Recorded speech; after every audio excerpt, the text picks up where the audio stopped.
Nick and Jaimee, the saying is true, that life doesn't always turn out how we plan.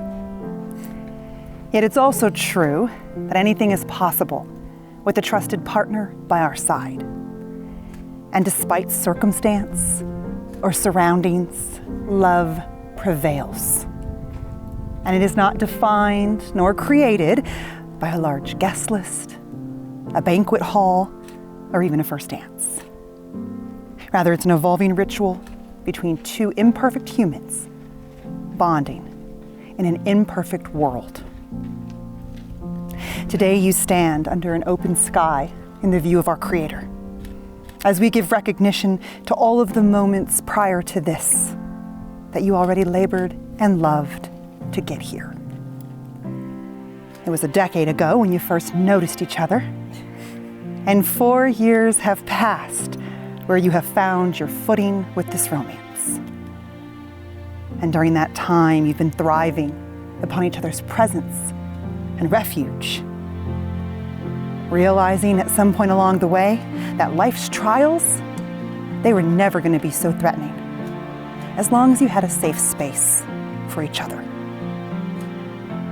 And from that moment of yes to this moment of yes, you have been making promises and agreements, cherishing an unspoken comfort that says, despite the chaos of life, and despite who we might meet in passing, I'll forever be yours, and you will be mine. Now, each of us was brought into this world, and we're stamped with mortality, and we're offered significant rites of passage to experience during our time. And it often feels like life is throwing us curveballs or challenges, asking little of our input. Yet of everything that happens to us, marriage is the time in which we have authority and the full power of personal decision-making. It's the rite of passage where we are given the choice of whom we wish to join our path with and whom we wish to provide limitless devotion to. And the way in which you've seen your love progress to get here is the same reason why marriage has remained strong and relevant for thousands of years, and that is because of its very unique ability to continue to adapt. And I know today it wasn't your original vision,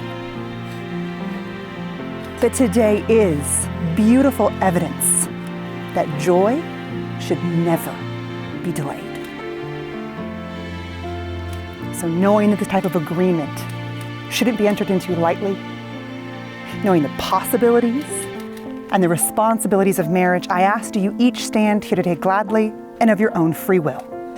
Yes. Dear Jay, I know the road here hasn't been easy at all, but I wouldn't have wanted to go through this with anyone but you. Some things really are out of our control, but what I can stand behind with all of my heart is the love and the passion that I have for you and our marriage. And in this marriage, I promise to put God first and never lose sight of why He brought us together. I promise to choose you every day and to love you unconditionally, even through the hardest of times. I promise to cherish the little moments with you and to never take your time for granted. I promise to lift you up when you're down and to celebrate with you when you're on top.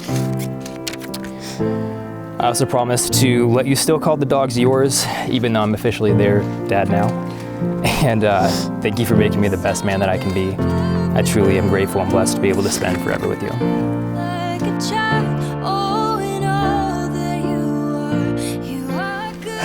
Murph, to this day, I believe our story happened how it did for a reason. I have prayed for a man like you my whole life, and I know that this is only the start of God's plan for us. You're my biggest supporter, my greatest blessing.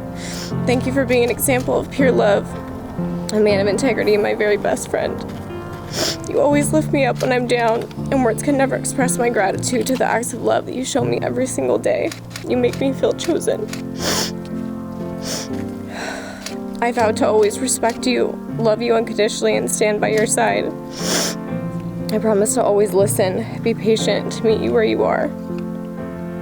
I promise to always stay grounded in our faith, with God at the center and leading our path. I will always encourage you, laugh with you, cry with you, and anything in between. Hopefully I'm not the reason that you already have gray hairs, but I'll even love you then. Through good moments or trying times, I vow to choose you every day for the rest of my life. I love you.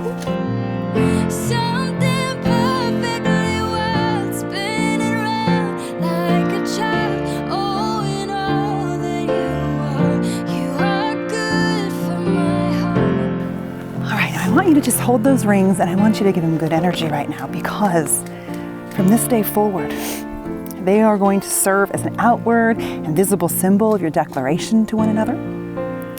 Their circular shape representing completeness and never-ending love. Nick, please take her left hand. Jaimee, today, Nick takes you to be his wife, promising to love and care for you all of his days, cherishing what he knows about you, and trusting in what is still to be discovered. Do you embrace this man as your lawfully wedded husband? I do. Nicholas, as you slide her ring on, please repeat after me. Jaimee, I vow to be yours. Jaimee, I vow to be yours. In good times and in bad. In good times and in bad. In sickness and in health. In sickness and in health. With this ring. With this ring. I thee wed. I thee wed. Nicholas, today Jaimee takes you to be her husband, promising to love and care for you all of her days, cherishing what she knows about you, and trusting in what is still to be discovered. Do you embrace this woman as your lawfully wedded wife? I do.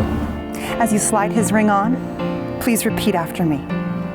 Nick, I vow to be yours. Nick, I vow to be yours. In good times and in bad. In good times and in bad. In sickness and in health. In sickness and in health. With this ring. With this ring. I thee wed. I thee wed.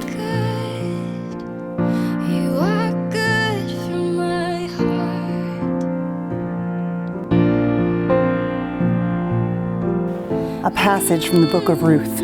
It reads, "Do not urge me to leave you or turn my back from you. Where you go, I will go, and where you stay, I will stay. Your people will be my people, and your God, my God. Where you die, I will die, and there I will be buried. May the Lord deal with me, be it ever so severely, if even death separates you and me." Something perfectly wild, spin around like a chain. I want you to squeeze those hands you're holding, because those are hands of best friends on their wedding day. Evidence of the never-failing care that God offers us. As the Apostle Paul would remind us, we live our life together as God's people with faith, hope, and love. And the greatest of these is love. By the authority vested in me, I proudly pronounce you husband and wife. You may kiss your bride. You are good.